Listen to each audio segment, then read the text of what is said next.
All right, welcome back to the warehouse for the 900 pre-ride adjustments. These are the things we want to kind of go over on the bike before we ride it for the first time. So step one, I always like to check the tires first. Make sure that they're well pumped up. These ones are decent. The other thing you need to look at is, if you look here, there's a line of rubber there. It's kind of like a ridge, you can feel it with your finger. And you want that to be an even gap all the way around. So even if your tire feels decently pumped up, if that's not evenly spaced, then it's going to cause some issues down the road and cause blowouts, stuff like that. So make sure to double check that. Yeah, and your proper PSI is important too, because if they're underinflated, what that allows that wall to do is collapse, and then it's easy for this that inside tire part to pop out of that rim. Yep. And then you shred the tube and all sorts of fun stuff. So. Okay, so we got our tires all pumped up. Next thing to do is to check the adjustment of the brakes. So I'm just going to kind of lift my bike up, and if I look down right here, I can see in between the rotor and the calipers, right, and the brake pads. And so I'm just going to kind of look down and watch my gap, and I'll spin it and listen for any noise. So as I'm looking down, it looks pretty good. I can hear and I can see that it's hitting just a little bit on the one side. So if it wasn't centered, the adjustment I'd make is I'd loosen this bolt and loosen that one, and I can kind of slide this around, or you can kind of squeeze the brake to help you center it, and then tighten those back up, and you kind of just watch this gap, watch the gap here and watch from the top until you have an even gap on both sides. Now this one looks pretty good, so I'll leave it. The adjustment that I would need to make on this is I need to bend the rotor where it's kind of warped. That's a very common thing. It just happens. It happens sometimes, especially with new rotors. So you can easily do that with something as simple as a screwdriver. So if I were to find the spot again, so right there it's rubbing. So I'll just go ahead, and once I find the spot, I'll move it a little bit past, so the spot's right in here somewhere, and I can just take my screwdriver and just kind of bend it, and ever so slightly, just kind of slowly work, and you just do it time over time until you don't have any more noise. And then once you do that, you're good to go. And if you don't feel like messing with this, you can take it to a professional bike shop. They can handle this no problem. Yep, exactly. And if they can't, they're not a professional bike shop. There you go. So same process on the back one. The two screws you need to adjust are right here and here. So this one and this one, don't touch these screws. Those are set for the factory. You can double check, I guess, to make sure they're tight, but don't worry about loosening them or anything. That's another, while talking about tight screws, just before you go for any ride, it's always a good idea to kind of go through and check, for loose screws. And yeah, you always want to make sure everything's tight so that you have a safe ride, so nothing comes loose on you. In fact, you got a drop test, right? That's what you do sometimes? Yeah. So he talks about drop test. One thing you can kind of do is you can pick up your bike and drop it. And so you kind of have to pay attention to what you're listening to. If I drop this back in, I don't want to hear, so I can kind of tell as I drop it, I can hear the fenders rattling. I can hear this fender rattling, but there's no other clicking at all, which is good. I don't want to hear any knocking in the headset, any knocking down here in the hub. If I were to go like this and something was loose down there, you could hear it. Same thing with the back. If anything was loose back here, I'd be able to hear it. This sounds good. So I know that this one's good and solid. You can double check if you go like this. You can double check to make sure that your cranks are tight. Next, I would double check shifting. So on this here, you've got two derailleurs on this bike, front and rear, or if you have the 7-speed, you just have to worry about the rear. What I'm going to do is I'm just going to kind of lean my bike over so it's on, so I can pedal it freely. I just want to shift through the gears and make sure that it shifts smoothly. So as you can see, it was really struggling to come up on the way up, and you can hear it rubbing up here on the front. So I'll take you through those two adjustments. So because it was hesitating going back up, that tells me that it's loosened, the cable's settled, which is very, very common, especially coming from the factory. So to tighten that up, I'm just gonna come down here. This here is called a barrel adjuster, and I'm gonna twist it. If I think of it this way, I take the top to the direction that I want the chain to go. So it needs to go more that way. I'm gonna take it this way, which tightens it up. And I'm gonna do, it needed quite a bit, so I'm gonna do like maybe 2 full spins-ish, and we'll go back and see how that was. So here's where it struggled. And you can already tell that's shifting a lot smoother. And you just want to go one step at a time with your shifter up on the handlebars.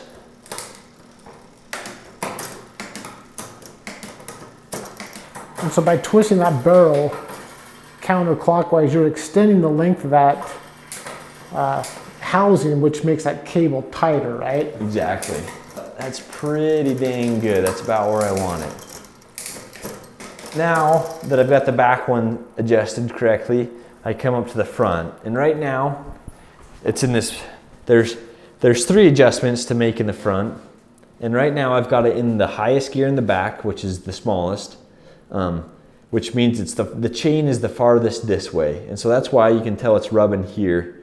And if I shift it back and get it back over to the lowest gear, the biggest one on the right, you can tell there's a gap here. So that means I need to move this way. In order to do that, see, I'm gonna have to do the same thing. I need to tighten that cable. And so this time I'm gonna come up to the barrel adjuster on the handlebars, which is right here. So I'm gonna come up here, and same thing, I'm gonna turn it counterclockwise in order to tighten that cable. And I'm just kind of watching, that gap that I had down there. So that looks about where I want it. So I'll double check by shifting through, and it's barely rubbing there, and just not quite rubbing. So I'll go just a touch more. Counterclockwise? Counterclockwise still. And that's where I want it, right there. So then I can leave it in the highest or leave it in the lowest, and I'm going to shift up to the highest gear. And if you look here, it's really close to this right side in here. So I'm betting if I shift it into my lowest gear, it's going to start rubbing. Yep, sure enough. Hear that? So for this adjustment, I need my Phillips screwdriver. That's when I'm going to adjust these 2 screws right here. And if you look at the back here, you can kind of see which screw is the one that's being engaged right now. So see how this screw, you can tell it's touching this metal plate here.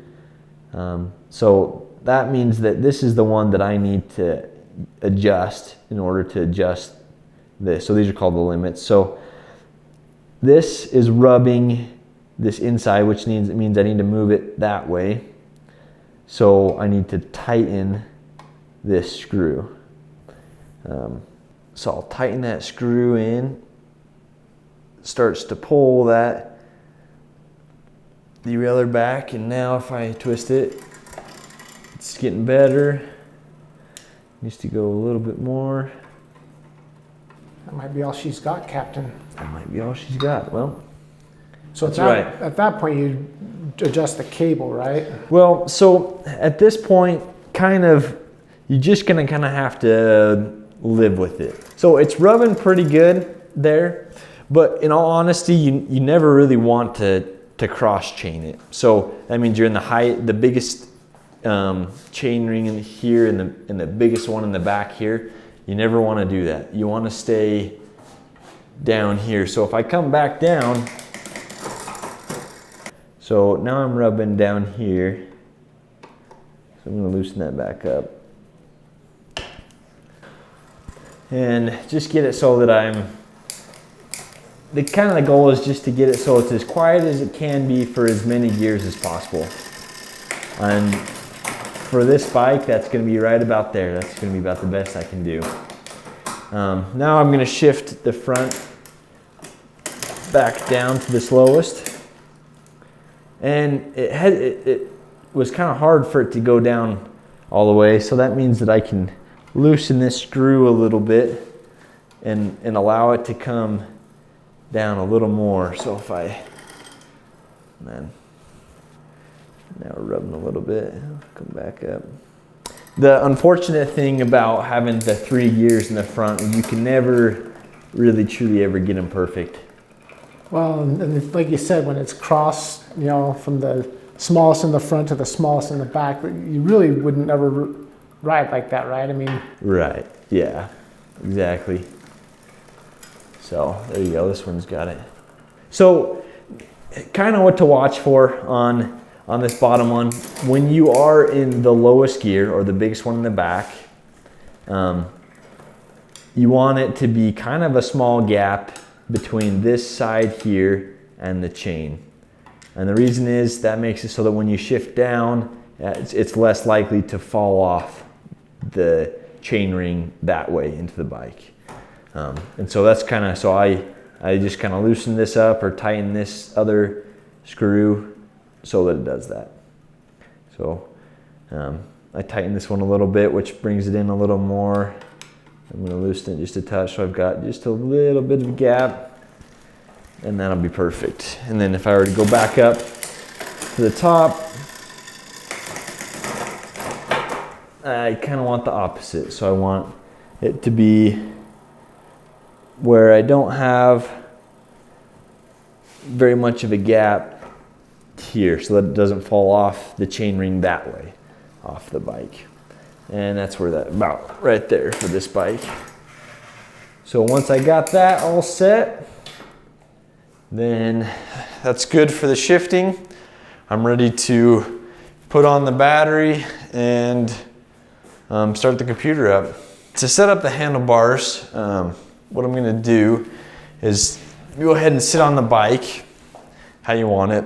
And I can tell right away, so when I built this, I had not finished tightening these ones. So if I look, it's the handlebars are actually kind of pointing to the right. So that's maybe the first thing. I look down the middle here and make sure it lines up with the middle of the tire. And that's right about there.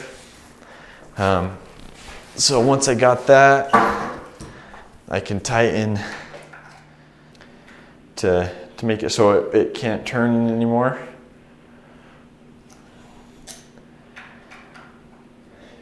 And then once I do that, next thing to check is your brakes. So when we had built this bike, we made sure that these handlebars were in the right position as far as this up. So this is good. Now I just need to check the level of the brakes, and that adjustment is going to be on the handlebars.